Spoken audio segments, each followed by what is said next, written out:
I've been in your waters, been knocking at your door. I know one thing for sure, I've never been so close before. You were truly my lover, but it was over so fast. Hey everyone, so in today's video I'm going to be filming my 37-week pregnancy update, and the last time I updated you guys I was 33 weeks. So if you guys hear background noise, it is raining and it's nighttime right now, so that is what that's from. But anyways, I have a lot to update you guys on, so let's go ahead and get started. So since I have not updated you guys since I was 33 weeks, there is a good bit to update you guys on, like I said. And the first thing I want to talk about is kind of the more minor things, and that's just my pregnancy symptoms and what's been going on with my body and things.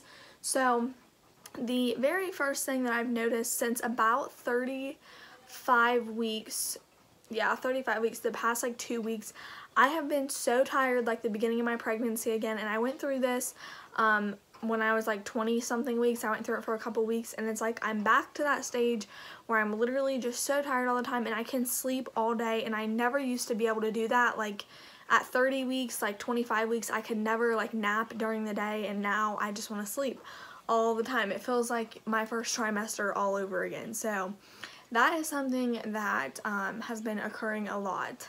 With that being said about how tired I am, I also have not been sleeping very well at nighttime.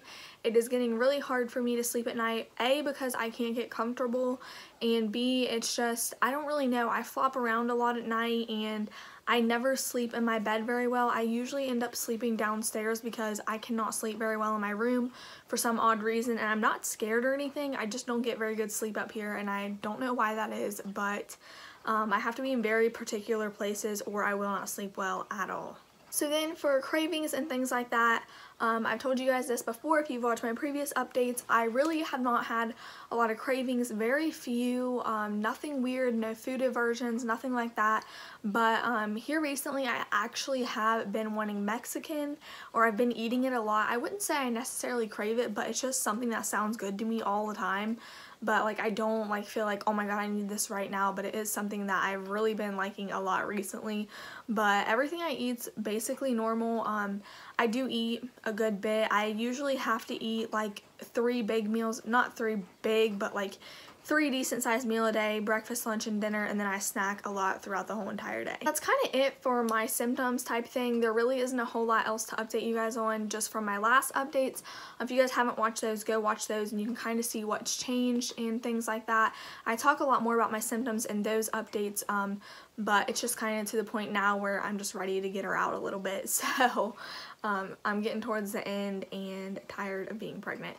But surprisingly, my pregnancy has still went by pretty fast for me. A lot of people say it slows down, but I feel like it still hasn't really slowed down a whole lot. It definitely has slowed down a little bit since like 33 to 34 weeks it started slowing down, but it's definitely not like, oh my gosh, it drags on. I think the days are slower, but the weeks go by faster at this point. So yeah. So now I want to move into more of the labor and delivery aspect because I am full term now. So basically any day she comes, and this was clarified by my doctor yesterday, they won't stop my labor, which I already knew that. But since I am 37 weeks full term, I'm actually 37 weeks exactly today, but my appointment was yesterday. But they will not stop my labor. If I go into labor, I go into labor, everything should be fine. I also wanted to tell you guys I did get my cervix checked yesterday, and I was 1 centimeter dilated. What he told me was a good centimeter, so I would say I'm like a little tiny bit over a centimeter. I'm really happy about that actually, because I did not think I would be dilated at all. I've had no contractions, no Braxton Hicks, literally nothing. I couldn't even tell you guys what a contraction feels like, and you have people that have them from when they're like 20 weeks pregnant or maybe even before that all the way until the end, and I literally have had nothing. So I have no idea what a contraction feels like yet, which is kind of scary because I'm going to be going into labor hopefully soon. But yeah, I'm 1 centimeter dilated, so hopefully I will start to go in on my own.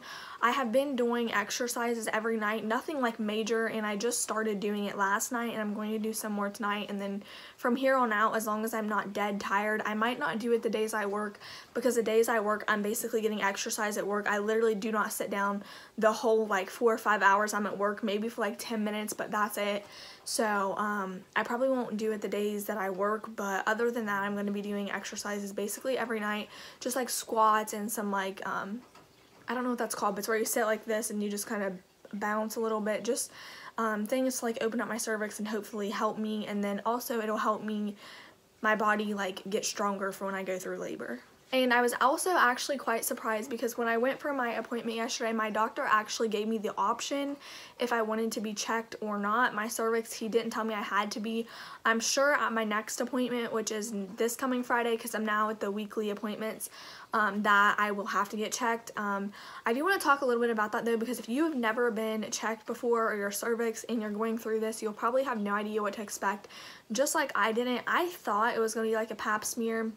No, girl, it is not like a pap smear. It literally hurts so freaking bad. I'm not gonna lie to you guys, it really hurt, and I was pretty sore after. I've even been a little bit sore and crampy today from it, and I had a tiny bit of light brown discharge after, just like a really small amount. Nothing worrisome, but I believe that was from getting my cervix checked, because if it gets irritated, I've heard on, and I read online, and I'll insert right here what I read online, but I read online that it can get irritated and you can have brown discharge from that. So I think that's what it was from. But like I said, it did not feel good, and I am actually dreading it, getting it done at my next appointment, but it also kind of excites me just because you know your progress that way. So that's the only reason I said yes to being checked yesterday. Like, I do want to be checked just because I was curious to know, and I am glad I did it because I do know that I'm starting to dilate, so that's really good. With that being said, I'm trying not to get my hopes up because I do not know if I will go into labor on my own or not. Like I said, I have no idea. I haven't had any labor symptoms really at all, and I was super shocked that I was even dilated. I don't really have a lot of pressure down there. I'm starting to get it in my lower stomach, but like not. Some people, I know this is kind of TMI, but some people literally say like when they walk, they feel like something's gonna fall out of their vagina. I do not have that. I just have like lower stomach pressure, and that's it. So I was a little bit shocked that I was dilated, even to a 1, it's a start. So yeah, but I wanted to talk to you guys a little bit about what I plan to do for actual labor. So I am having a hospital birth, and my hospital is like 2 hours away, and I do not plan to get the epidural, but I probably will end up getting it.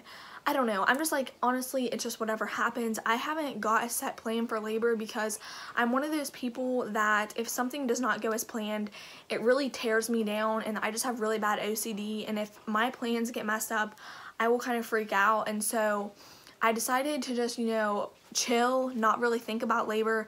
It's going to happen when it's going to happen. There's nothing I can do about it, and just kind of let the plan flow how it's going to flow, because I don't want to get my hopes up and something completely drastically different happen in labor. It's the unexpected, and I also think it would send me into postpartum depression a little bit after if it didn't go as planned. So my only things that I'm very highly, I don't know what the word is for it, that I'm very strongly like planned is that I want to breastfeed for sure, and I'm not going to give up. I know I'm very strongly opinionated on that. It's not that I'm opinionated, it's just something I want to do. If you bottle feed, like I believe fed is best, so it doesn't matter to me what you do, but personally me, I really want to breastfeed, and then I also really want to have a natural birth. I don't think really a C-section will make me feel totally different. It's more of the breastfeeding thing that I'm strongly feel about, but other than that, I'm just kind of letting things go how they're going to go, because you never know what can happen. And lastly, I've had a lot of people actually ask me for a belly shot in a lot of comments on my videos, and I also want to tell you guys this might be my very last update video, because as you guys know, I've done them pretty sporadically throughout my whole pregnancy. I haven't done very many, probably like 3 or 4, and this might be my last update depending on when I go into labor. I will try to do another update at 39 weeks if I have not went in yet, but I don't plan on doing another one until then unless I go into labor. So I mean, not unless I go into labor, but if I don't go into labor, I will try to do one at 39 weeks. I have other videos planned, like a nursery tour I really want to do before she gets here, of how we managed our shared room, because I am sharing a room with her at least until she's a little bit older. And then that's the one video I want to do. And then I want to do a what's in my hospital bag and diaper bag video in one video together. So I have other videos planned for you guys, so be looking out for those. But I'm going to show you guys my belly because I believe it has dropped, and my mom also said so as well. It's not dropped like completely, I don't think, maybe, I don't know, but it has dropped a pretty good bit over the past like 2 weeks. This is my bump. Do not mind my unbuttoned pants. I wanted to show you guys though, like fully how it looks. So I am pretty big compared to what I have been my whole pregnancy. This is the biggest I've been, obviously. You can kind of tell, I believe, that it has dropped, and you can see down here that, I don't know, you can tell that there's more down here now, and she is head down, so that's good. But yes, this is the bump. Sorry about the angle change, but I just wanted to tell you guys, thank you so much for sticking around in my journey throughout my pregnancy, as this might be my last pregnancy update. I just wanted to thank you guys for being here for it, and just everything in case for some reason I don't get to upload before she gets here. So make sure you guys follow me on my Instagram, because I probably will post shortly after she's here, and that's really the only way you guys can know. So follow me on Instagram if you would like to. And yeah, I hope you guys enjoyed the video, and I'll see you next time. Bye.